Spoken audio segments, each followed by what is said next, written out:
G'day guys, welcome back to Supercoach with DR and welcome to another pre-season team preview. Today we are looking at the mighty Hawthorn Football Club. As always, I've got my co-host Spills. What is happening, mate? Was lovely actually bumping in or stumbling is probably the word, stumbling into you on New Year's Eve. How was your night, buddy? Oh, definitely an unexpected counter. I'm not going to lie, you were the last bloke I was expecting to run into at that point in time. But yeah, it was good to hang out with you for the short time. I think we both had, definitely plenty to drink. I'm paying for it. Even still, it's about, 3 or 4 days after. I still feel like I got a slight hangover. I can't imagine how you'd be feeling, mate. Oh, mate, I tell you, I've got a fair few years on you, mate. You are just a young buck about to enter your prime, but I think I'm almost at the age where I'm known as the older crowd in these type of places. So certainly showing my age, mate. But quickly before we introduce our special guest, how's your BBL going? Because I know you've had a pretty nice rank all season. Very, very quickly, how you looking at the moment, mate? Well, look, I was ranked 150th about a week ago, but I'm gonna be kissing that rank goodbye tonight when they cancel the Sixers Heat game because of the rain. I've got about 5 players on my field tonight, and if the game's called off, I'm in serious trouble. So, yeah, I had a good run, mate, but I think it's all over. Very unfortunate, mate. Well, look, I don't think that the people that are watching the video today are necessarily involved in BBL Supercoach, but we are going to talk AFL Supercoach. And as I said, we do have a very, very special guest on today. He's an up-and-coming YouTuber, a mad Hawthorn fan. Please welcome Steve from SDS Supercoach. Thank you very much for joining us, mate. How you going, legend? Yeah, thanks, DR. Thanks, Spills. Great to join you. I'm super pumped to be on here. I've been watching you guys for a few years now. So, it's good to team up, and it's good to be involved in a video. Looking forward to it, Thank you very mate. much for the kind words, mate. So tell us a bit about the channel, mate. How long have you had the channel and what sort of content you're pumping out at the moment, bud? Yeah, so I started about late January 2022.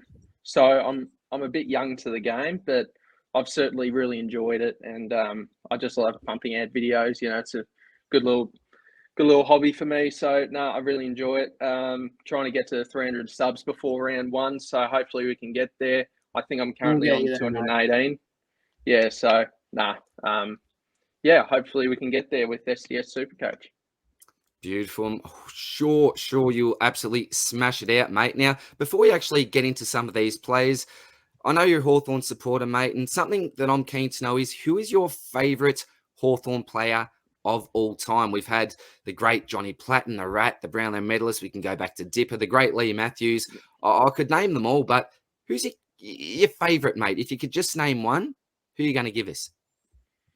Yeah, look, I'm going to say Sam Mitchell. He was the bloke that I just absolutely loved as a kid, and who's now a coach for the Hawks now, of course. So, he's fantastic. The way you didn't know what was preferred boot. So, he was just great to watch. I've got a funny little story, actually. So, I was about 9 years old. So, in primary school, we were given a page to write and whatever.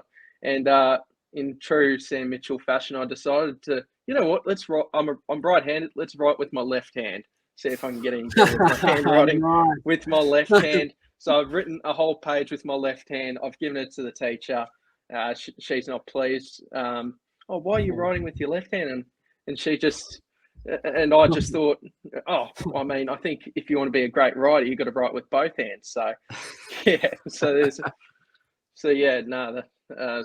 Sam Mitchell's my favourite. That's unreal. I love that. I talk about some inspiration, inspiring kids on and off the field. Trying to get ambidextrous there, mate. Very impressed. Now, very, very quickly. Now, I've always had a bit of a Hawthorn connection myself because my old man was an old Hawk supporter. My grandfather was as well. So I remember the 1991 Premiership like it was yesterday. Got it on the old VHS, taped it off the TV, and I reckon I've watched that 100 times. But I've got a badge here. I've got a badge with my favourite Hawthorn player of all time. Mr. Underrated. He's certainly not a big household name, but check this man out. Where are we? On the camera there. Mr. Chris Mew. Mr. Chris Mew. Underrated backman. He's got the stash there. Nothing fancy about the man, but just got the job done each and every single week. So my man is got to be Chris Mew. Spills very quickly, mate. Favourite all-time Hawker? Who we got? Look, it's a bit biased for myself here, but it's hard to go past Rick Ladson. But yeah, we love Laddo. He's my current coach at the moment out Bridgewater Way. He's an absolute legend, exactly how I'd expect. So yeah, you appreciate me giving him a little bit of a quick shout out there. But yeah, he's a ripper, and obviously played in that 2008 Premiership, wore the famous number 4. So yeah, absolute ripper, DR. Getting some good advice there from old Rick, mate. I tell you what, expecting a big improvement from your game this year, Spills. Hopefully he can go pretty well. I play off half back. I'm pretty sure he's a half forward, so it might be a bit interesting. But yeah, no, he's a great bloke, and looking forward to start a new chapter with him. Steve, who's your favourite current Hawks player? So someone that's playing at the moment, like not just Supercoach wise, but just in general. Like if you're buying a footy Guernsey, what number's going on your back? Number 6, mate, James Sicily. I just love the way he goes about it. Not many characters left in the game, and I just think I expect him to be the next captain. He leads in a different way compared to other captains, but I just love the way he goes about it and backs it up. Just an absolute in my eyes, an absolute superstar. Oh, I love the sick dog, mate. He'd be my favourite current Hawks player as well. And speaking of current Hawks players, which current Hawks players do you have in your Supercoach team right now as you speak? I'm not going to lie, I do have a couple. I won't name them. I'll leave that to you. But who are the few that you're looking at starting in 2023, mate? Look, at the minute, I've got 3, and they're all rookies. So I've got Josh Weddle, Cam McKenzie, and Fergus Green at the minute, mate. Yeah. Beautiful. Well, we'll definitely delve into those rookies when the time's right. But I'll tell you what, the man that we are going to start, we'll go through line by line. We'll start off in defence, and he's the man that you just talked about then. In your opinion, the future captain of your club. So we've got James Sicily, 624K this year, the second most expensive defender. I must admit, he's the second most preferred premium for me at this stage, currently sitting in my team. If you had got onto him last year as a starting pick, he would have been one of the better starting picks, I think, of 2022. The year before, obviously, coming off that knee injury, didn't see any action there. But coming into this year, is he worth the price, Steve? Do you see him continuing on, or is he probably a little bit too expensive to even consider this year, bud? Yeah, look, I think he's a fairly reasonable selection. Obviously, 624K isn't great for a starting premium defender, but you know what you're going to get from him. He's more of he's one of the more experienced players down back. Loves an intercept mark, absolute gun one-on-one, and just a beautiful kick. One of the best in the competition, in my opinion. So he's going to be, in my opinion, he's going to be named captain. And I just wonder whether they'll affect his scoring a little bit. We've seen captains in the past maybe focus more on the actual leadership, not so much on, getting the pill or whatnot. So I just wonder whether they'll affect his scoring. And we all know that Sam Mitchell loves to move the magnets around. So he played James Sicily in the last 2 rounds in the guts. And to be fair, he did score 118 and 134. So 2 very good scores. But I just wonder if, that opens the door a bit for some extra experimental stuff, maybe a bit like Jordan Dawson at Adelaide, Mr. Fix-It sort of bloke. So, but I can say that he's currently training as a defender still in pre-season. He's in the pre-season meetings with Cade Simpson, the new defence coach down back. So he's been his usual self in pre-season apparently. But there are plenty of mouths to feed in that young backline. I think all in all, nice selection. But yeah, I'm a little bit wary about that price. Maybe you're better off spending it more in the midfield. You certainly want to nail your midfield. So I'm going to give him a selection, overall the selection, a 7.5 out of 10, all in all. 7.5. Yeah. He's even given us ratings here, Spills. I'll tell you what, talk about some elite coverage here. Look, I do have something I want to ask about Sicily. So obviously at that price, you're paying for someone that's a clear D1, right? But clearly you've lost Jack Gunston. Is there any risk that he's going to be swung forward again? Because there is that sort of question mark I've always had with him, hence why I didn't start him last year. Prove me wrong, absolutely. But yeah, looking a bit thinner there down forward this year. I'm not sure what the goal is with that, but what are the chances of him moving down forward as that Mr. Fix-It, but in the not quite right, like a Supercoach way? Yeah, look, I think that's always a possibility we've seen in the past, but Mitchell hasn't really experimented with that last year in his first season in coach.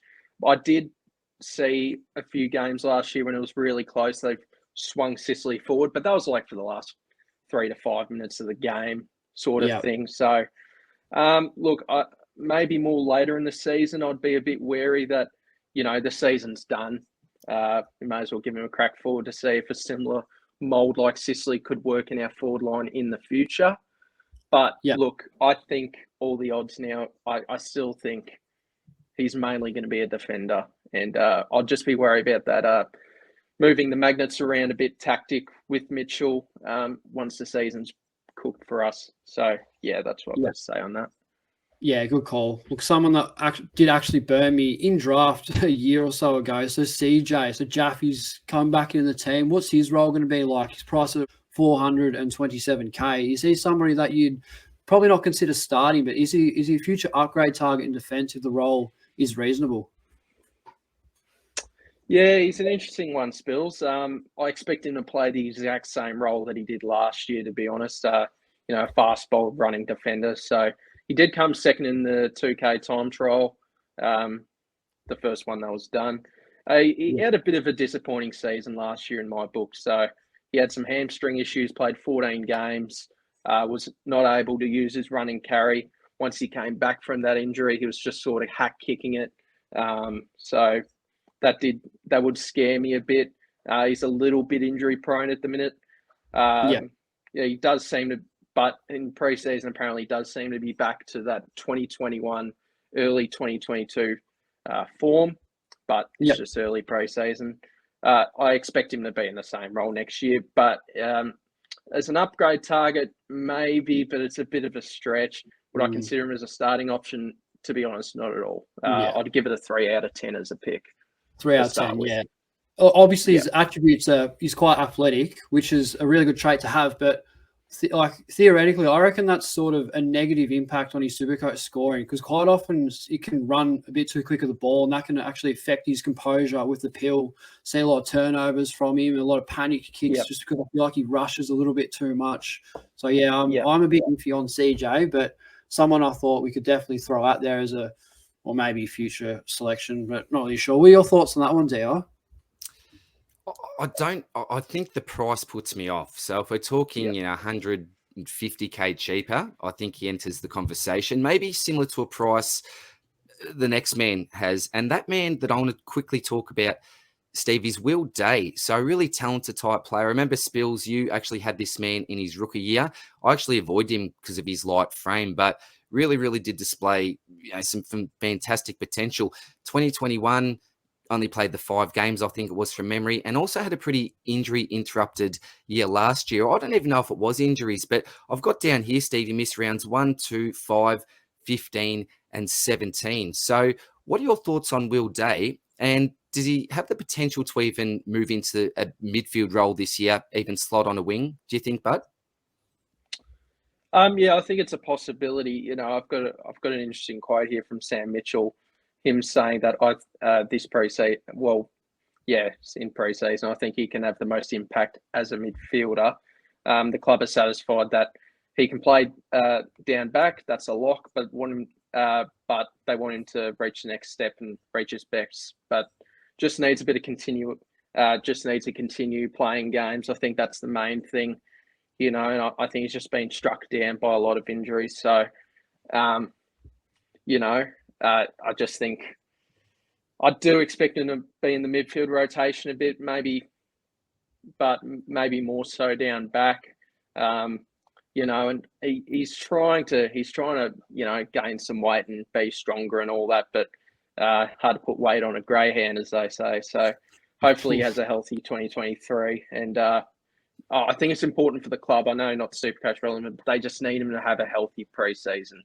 I don't recall last time he's had that as a player. So I witnessed games as well last year where he was sort of experimented off the half forward role a bit, and so I don't think that's a great role for him in terms of Supercoach. But yeah, so it's going to be interesting to see how they use him. I think they'll use him a bit everywhere. I think he'll start off as a defender. maybe get the odd CBA, then if he can just get some, if he can just keep building up those games, I think they'll experiment him a bit more often in the midfield. And so, look, all in all, I wouldn't go for him. I don't think he's cheap enough to warrant a selection, and there's a lot of variables that need to go his way to pick him. So I've got him 5.5 out of 10 as a starting selection for me. Yeah, I do Beautiful like summary. Sorry, Dow, you can go. No, just say fantastic summary there, and I can certainly relate to not being able to put meat on the greyhound. My wife's been trying to fatten me up for about the last 15 years, Steve, and just can't do it, mate. I've just got this metabolism, and she hates me for it. Absolutely hates me for it. But Spills, there's another bloke that you're interested in. I think he may be currently sitting in your side as well as Steve's side. A rookie that we can select in our backlines. Yeah, so Weddle, I've sort of been tossing and turning him in now my team at D6. Not really sure about him. I do like his highlights reel. I think he's got a lot to sort of give that Hawthorn defence. But look, I do have a big question mark on his job security. And will Hawthorn actually persist with playing him round one, or is it a little bit of a stretch? What's your take on Weddle, mate? Yeah, I think in terms of job security, I think we saw Hawthorn last year. Well, Sam Mitchell in particular, he isn't afraid to just play the kids straight away. So we saw Josh Ward and Connor McDonald, and I think Sam Butler debuted in round 9 against the Tigers, and I don't think he was fully ready, but he got a gig. So I don't think he shies away from playing the young blokes pretty early, and I think we're going to see that a case a lot with the Hawks. You know, throwing the young blokes into with the Wolves or whatever the saying is. But I've actually got a bit of info on Josh Weddle, so I might be able to convince a few listening to this. So yeah, he's a 193 centimetre key position defender. That's what he was drafted as. Modelled his game around Tom Stewart, but Sam Mitchell sees him as a Mark Blitzarves type player in the future. I haven't seen much of Weddle play, obviously, but got some good info on him. So. Sam Mitchell's quote was, "We believe Josh can be a bit like Mark Blitzarves, a guy that can get the job done at any position on the ground. He will probably start in the midfield, but we're excited by his versatility and ability to play anywhere." He came first in the 2K time trial pretty comfortably. Oh, that's massive, isn't it? Yeah, that's really impressive. He's in the match sim, he played as a wing and outside midfielder.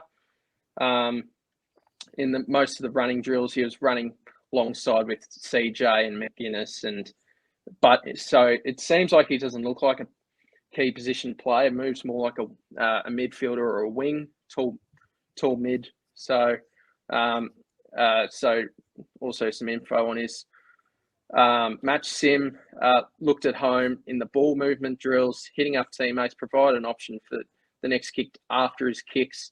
Will gain a lot of meters around the ground. Does not mind using his non-preferred left foot as well. So it's pretty interesting how they're planning on using Josh Weddle. They're really high on him. So I wouldn't be shocked if he didn't. I'd be shocked if he didn't feature in the first 5 rounds. Decent chance for round 1.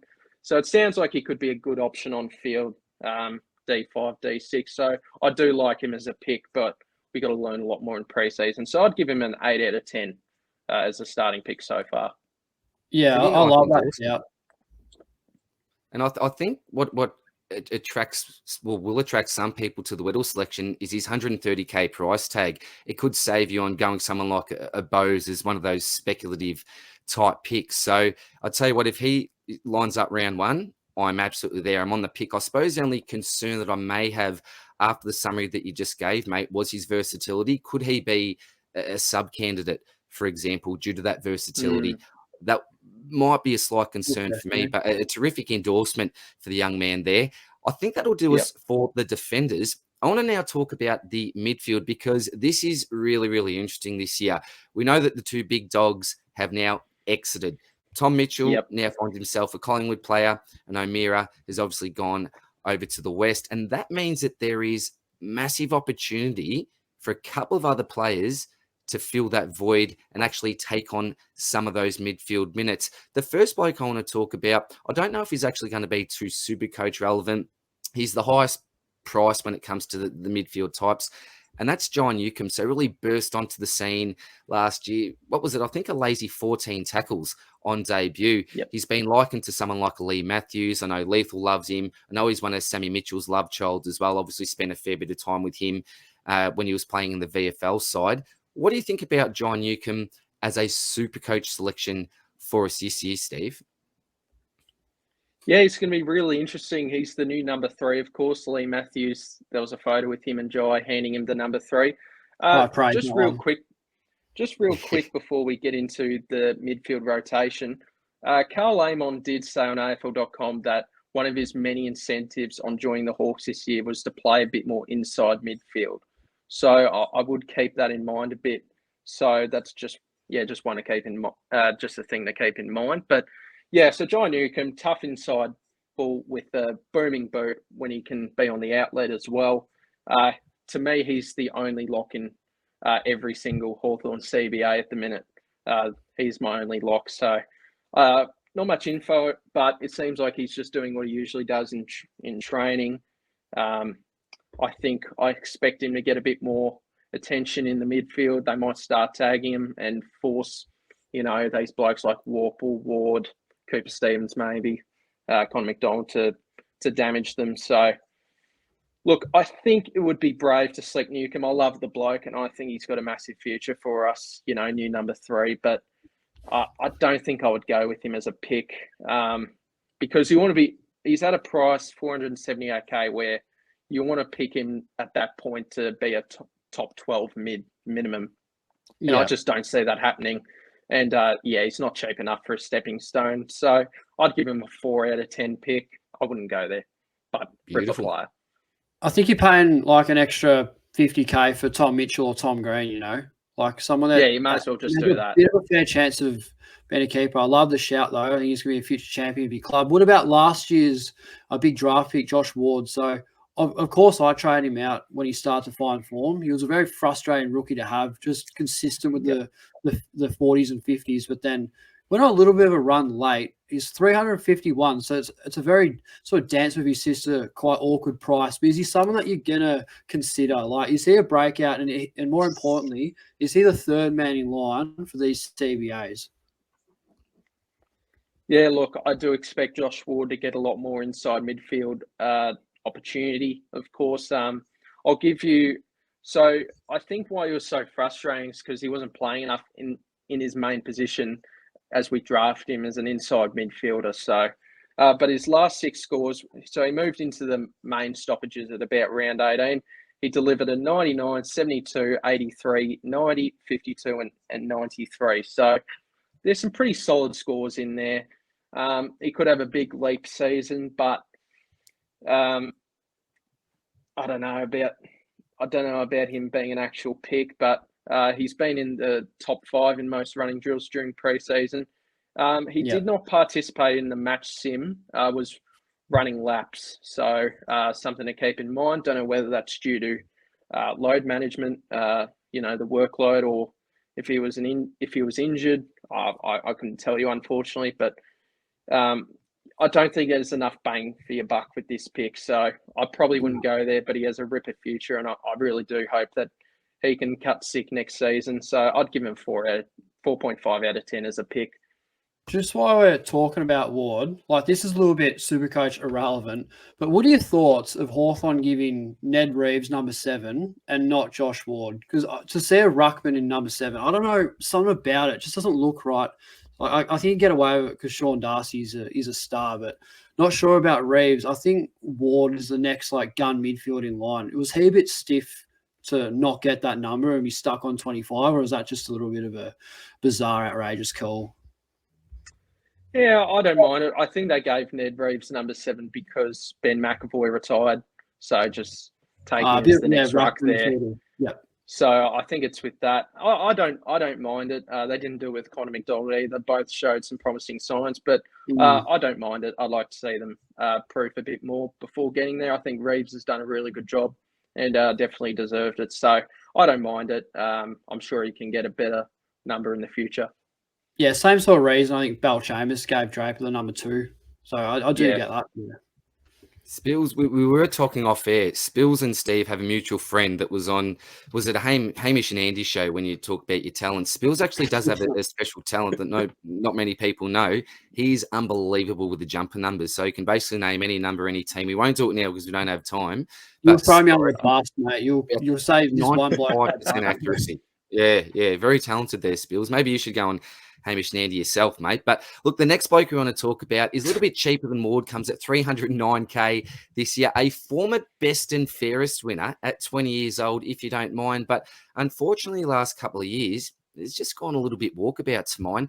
It's James Warple. What do you think about him, mate? And is there any chance of anyone selecting a Warple over a Dom Sheed or a Jacob Hopper type, or do we just skip past him pretty quickly, you think, buddy?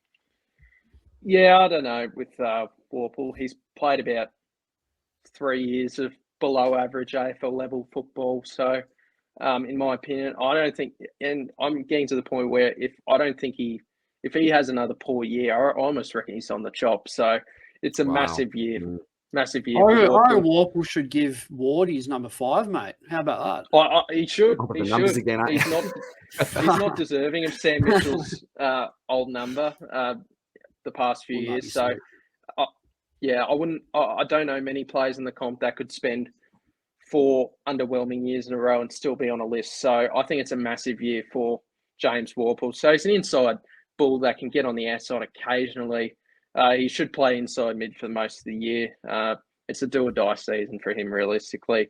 He is leading by example in the running drills. He's a potential vice captain. We'll see if that happens. And Warple in the preseason is looking trimmer and moving quicker and more freely than last preseason, primed to take the in and under role. He's breaking out of tackles and evading them while getting plenty of the pills so far in preseason. So, but I'm not sold on Warple. I much prefer Dom Sheed and Jacob Hopper as options for sure. So job security is a bit shaky as well if he underperforms early in the year. So I'd give the pick a 5 out of 10. I'd go Hopper and Sheed over him personally. Makes sense, mate. Makes sense. Buddy, it's an awkward price. I'd probably rather this next bloke. So Cooper Stevens at a very, very fair and reasonable 265K. He's another bloke who's sort of really knocking on that door. So that third or fourth mid spot for Hawthorn, it's up for grabs. And there's so many blokes that we're going to be talking about today that could snap it. I think Stevens is genuinely one of them because, I mean, Geelong, they're a thick team. And when he played, he did look pretty good, but just hasn't really had that much opportunity. But could you see him getting some mid-time relatively early? Yeah, he's a tough one because I haven't watched a lot of footy of him. So it's hard to gauge and I guess sort of the pecking order. But can he play early? I think he certainly can. I mean, they did say early in pre-season he was standing out. So that's good signs. Yeah. Sammy Mitchell really liked him. I think he was one of the main reasons he joined the club. So from what I've seen, he's like a contested, poised, tall inside mid for me. So he did not participate in the match sim either, was running laps with Ward and a couple of others. So have to keep that in mind. I don't currently have him in our best 22. So, but I could be very wrong because I just haven't seen enough of him. So I'm not certain on if he plays round 1. Not the worst pick, but we need to hear more about him in the preseason. So I'd give him a 5.5 out of 10 as a pick. Yeah, is the first pick of last year's draft, Cam McKenzie, in the best 22. So he's the same price Ward was in the previous draft, and he turned out to be not a bad rookie in the end. But is it worth paying overs for Cam McKenzie, or would you settle for a Sardis or a Phillips type? Like, why should we pick McKenzie over these other prospects that we've got in our midfield rookies? Yeah, look, I really like Cam McKenzie from what I've heard and from what I've seen in terms of highlights. He got compared to Jack McRae as from Fox Footy as a tall outside mid. He's pretty classy. Sam Mitchell rated him as the best kick in the 2022 draft crop. So I think he's big on getting beautiful kicks onto the club. I've seen his kicking action, looks beautiful. Just absolutely perfect for me. So he's touted to be already one of Hawthorn's best kicks heading into the forward 50 from what I've seen. So he in the match sim, he was polished and composed with the ball, just beautiful user of the footy. I would expect him to play as like an outside mid and outside mid wing role, occasionally off the halfback as well. He can play all those roles.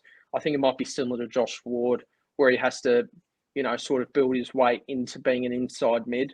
But I don't think those are bad roles for Supercoach for me as a rookie. So I expect similar to Ward, just to increase his CBAs as the season goes on. So I really like the pick. Personally, I'd be shocked if he didn't play round one. I don't know if he actually. I don't know who he replaces in the team, but I just reckon he slots in. Unless he has any injury concerns, I'd consider him as a lock in the midfield. I like him as a M6 to 8 fieldable option in the midfield. So I'd give the pick 8.5 out of 10. I really like his prospects for next year. Yeah, I don't mind it. It's a great shout. Like someone I've never paid any attention to because there's sort of been overlooked. So I reckon he'll be a real rookie pod. And if that works out, that could be a really nice selection. So I'll keep tabs on him over the Amy series because, I didn't really consider him at all until you sort of compared him with Jack McRae and his ball use and came from like Sam Mitchell, who we just spoke about being able to kick left and right foot unbelievably. That's very high praise. So I don't mind that, mate. What do you reckon of Cam McKenzie, DL? Would you slot him into your team at M7 or 8? The issue for me at the moment is that you've got blokes like Ashcroft, Will Phillips as well that I've currently got in that position. But look, great praise from Steve there. I'm going to really track his preseason ultra closely, and if it looks like he's obviously playing round one and got decent sort of job security, I'll definitely have a look and have a sniff around the price. But he hasn't actually entered my side yet during the preseason, but not to say that he won't. The last bloke that we want to quickly touch on here, and this was Spills' loophole from last year, Mr. Netty Long. So 160K going into this year. Do you see him breaking into the side at all, or another one just to quickly skip by, do you think, Steve?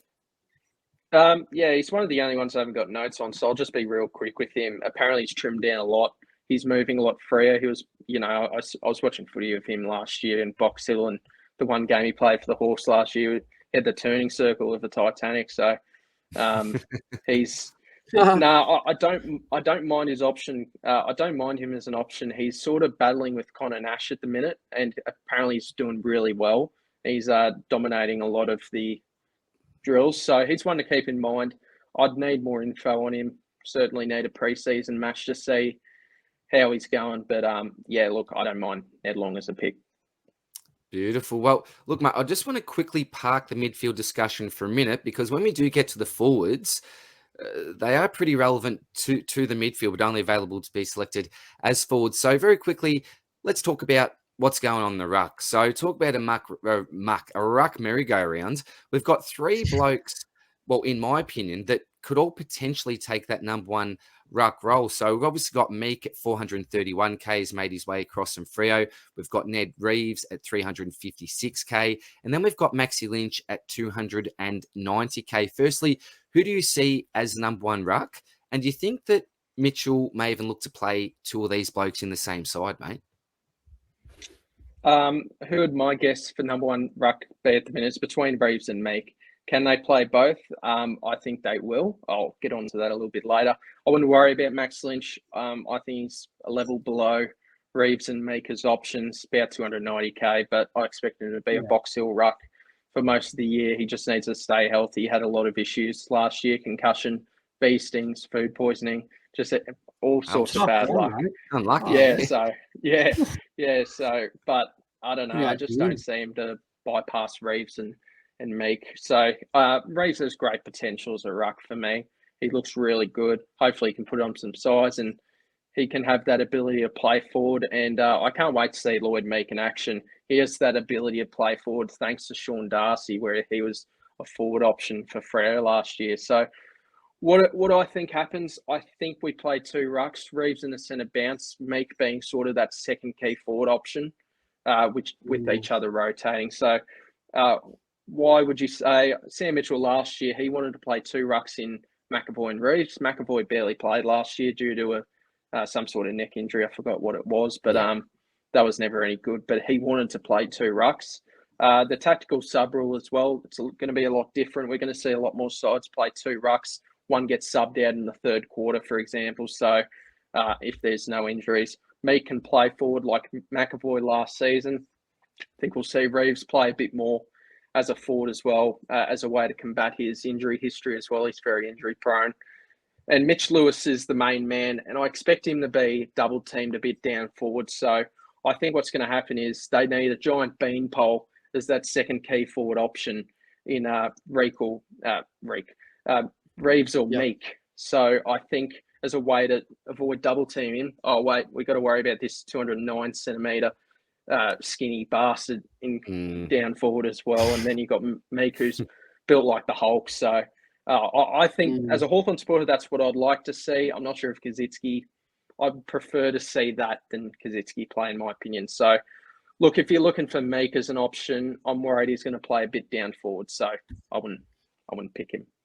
Look, Steve, could I just say on Meek, if Reeves wasn't on the list, or if we wouldn't wish injury on anyone, but if he was to get injured over the preseason, as a result, wasn't playing throughout 2023, I reckon Meek would almost be an absolute lock at R2. I rate him so much, and I think it's such a shame that even now it doesn't look like he's going to be R1, because the bloke deserves that. Being the shadow of Sean Darcy, didn't quite get the opportunity, but he's a star, mate. He's very good ruckman, but at his price, I just don't think we can do it. And as you touched on, playing down forward as well, trying to sort of replace that other tall, that's Gunston leaving. It's a tough hole to fill. So yeah, I don't see how we could possibly pick Meek, mate. But yeah, maybe Reeves down the track. But yeah, it's a sticky situation in the rucks. Don't get me started on what I'm going with. Reeves has got massive potential, but I think if Reeves goes down during preseason, I'd lock in Meek, because Lynch, they won't play two rucks. I think they would go with Kazitsky instead. So I wouldn't worry about. So just want to keep an eye on if Reeves goes down.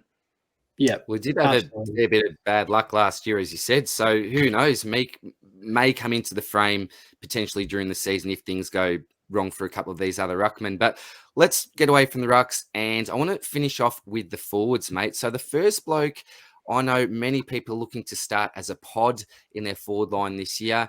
I'm pretty sure he was close to being delisted, if not delisted, a little while ago, but he has come back with an absolute bang, and it's Dylan Moore. Fantastic season last year, really underrated season for mine. Available this year at around 520k. Do you think he's worth having a look at, or is he a little bit of a step behind your Dunkleys, Tarantos, and Rosé types, Steve?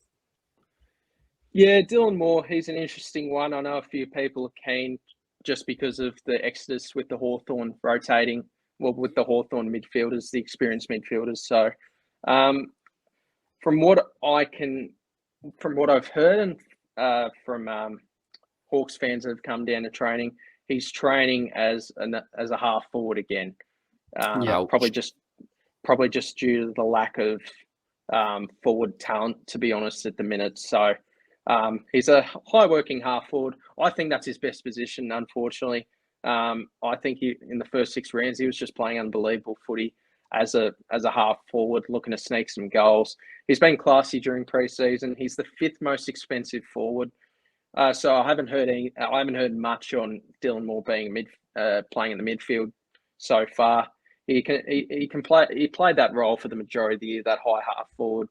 He can impact stoppages, so he would come in from half forward and can still impact them and go forward and sneak goals. He's a really hard worker, but I hate to break it to owners, it does sound like he's going to play as a half forward, high half forward role, where he was actually a solid scorer, but I don't think he's worth the 521 price tag.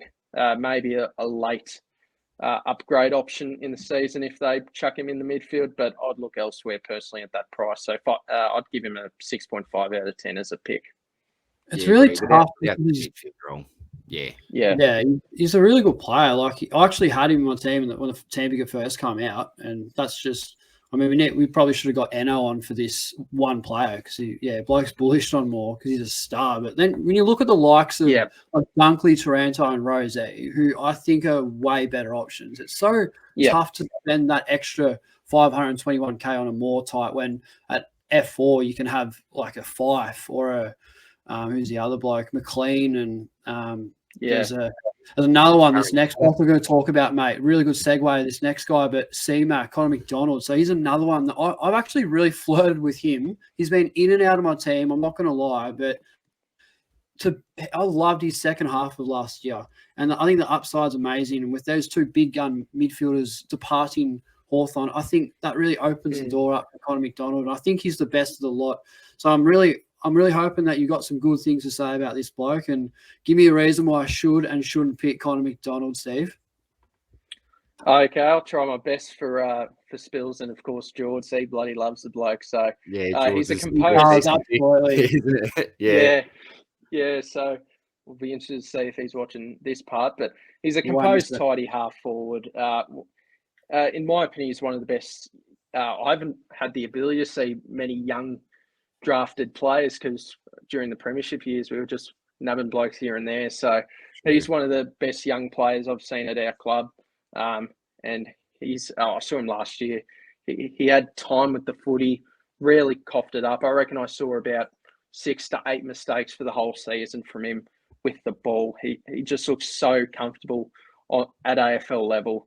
And the club are really high on him. They see him as the potential player with the highest ceiling on the list at the minute. So I don't know whether that's a good or a bad thing for the Hawks at the minute, but I do think he looks like a really good player in pre-season. He's been pure class, lacks nothing for skills, looks like a 5-year veteran already in pre-season. So he's bulked up a bit. So I don't know whether that's a sign where, all right, you need to play a bit more midfield, put some size on you. But it's not super noticeable, but you can see it. He's reported to be one of the best in pre-season, along with Ned Long. I've heard that. Yep. So haven't seen much so far in what role he would play.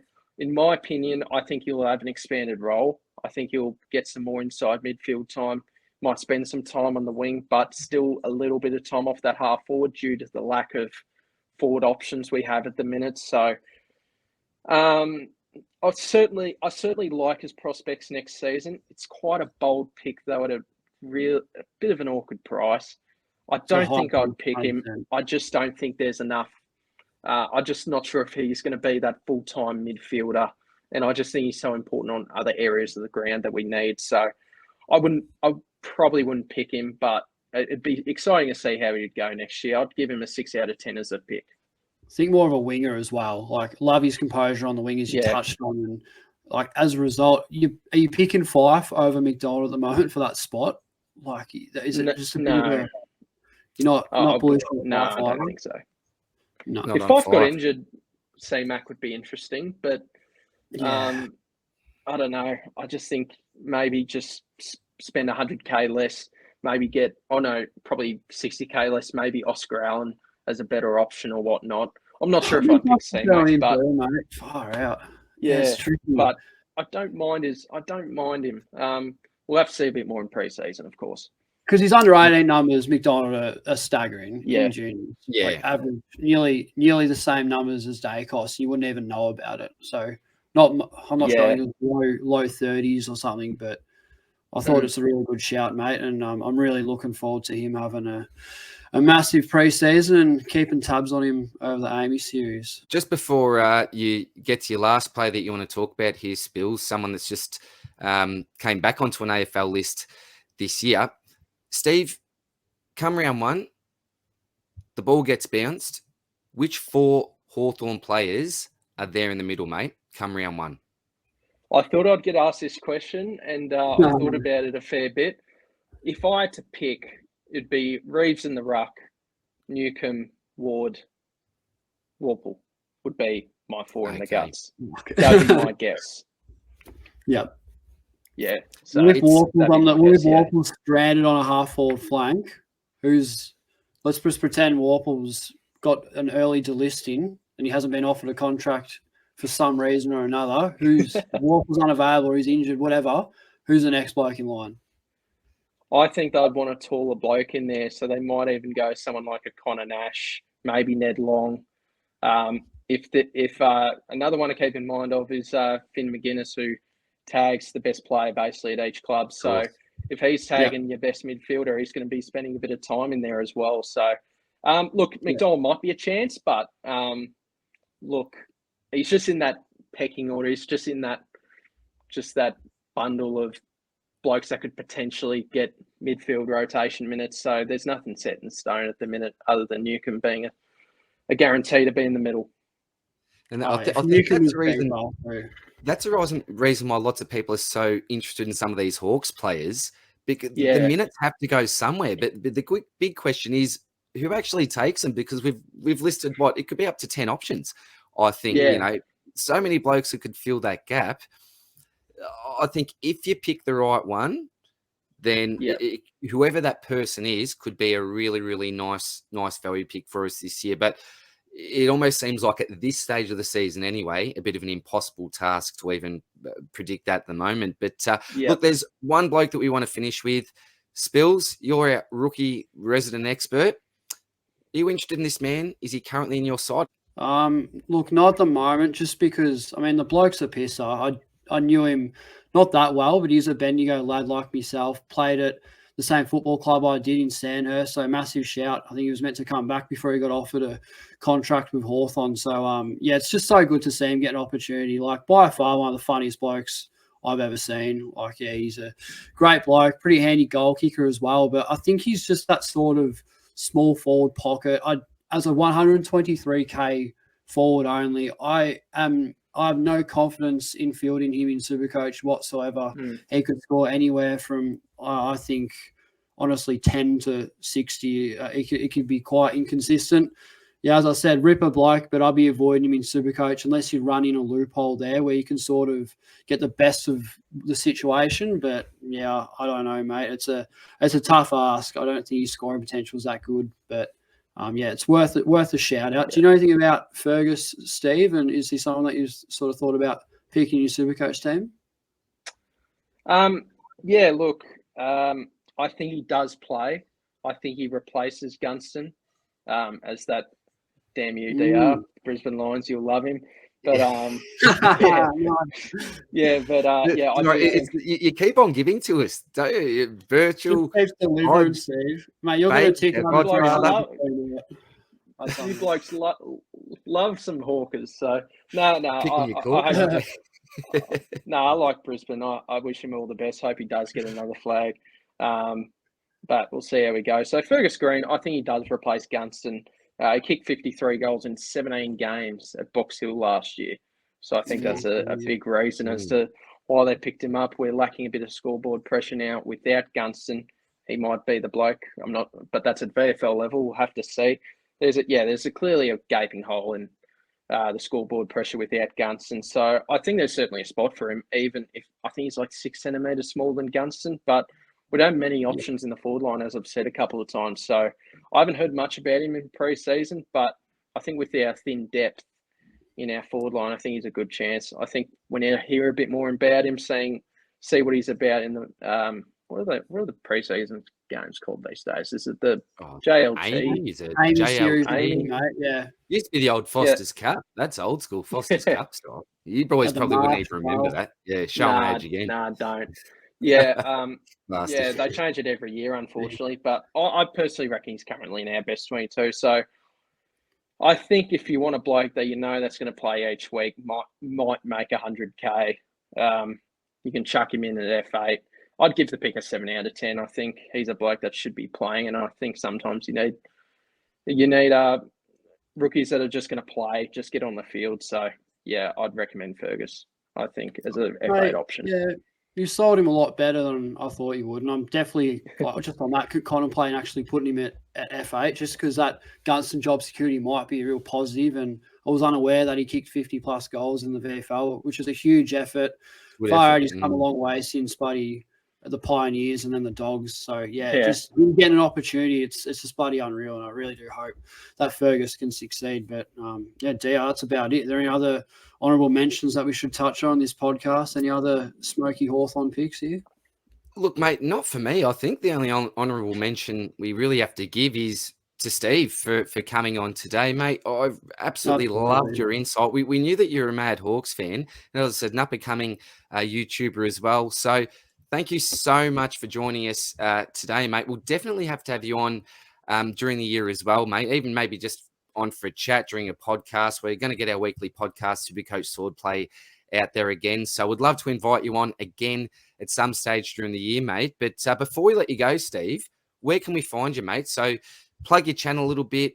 What are your socials at, mate? Because I'm sure that you'll have, after people watch this video, I'm sure that they'll be very keen to know where they can find you, buddy. Yeah, thanks, DR. Nah, it's been a pleasure to be on with you boys. I'd love to get on for another chat with you. You blokes are rippers. So, look, I'm SDS Supercoach on YouTube. Shout out to my man Luke Stubbs. He did my channel art. Looks fantastic. So, SDS Supercoach. I want to get to 300 subs before round 1. That'd be fantastic. I'm currently on 217 or something. So, yeah, I hope so. And then on Twitter, you can find me at Stephen DW Smith, and also on Instagram if you're bold enough, and I'll see if I'll accept you onto Instagram. So thanks for having me on, boys. It's been a great chat. Love it, mate. We'll be getting around. No problem, mate. We're firing up the Swordplay podcast as well. It's been missing in action the last year or so. We're going to start uploading again. We've got a few ideas, and I think we'll get some guests on, and mate, we'd love you to jump on whenever. So yeah, some real good banter, and I reckon it'd be a good asset to that podcast. So we'll see how that goes. But yeah, it's been unreal getting you on, mate, and I've enjoyed this chat myself. Love it. Really appreciate it. And I missed the Supercoach Swordplay podcast last year, so I'd love to see it back in action. We'll be back. Yep, 100%, mate. Back better than ever, bigger and better than ever. Well, Steve, thank you again, legend. Much appreciated. Thank you for watching, guys. We'll obviously be pumping out some more team previews in the next coming days, in the coming weeks as well. So stay tuned for that. And until then, we'll see you next time. Cheers, guys. Catch you, mate.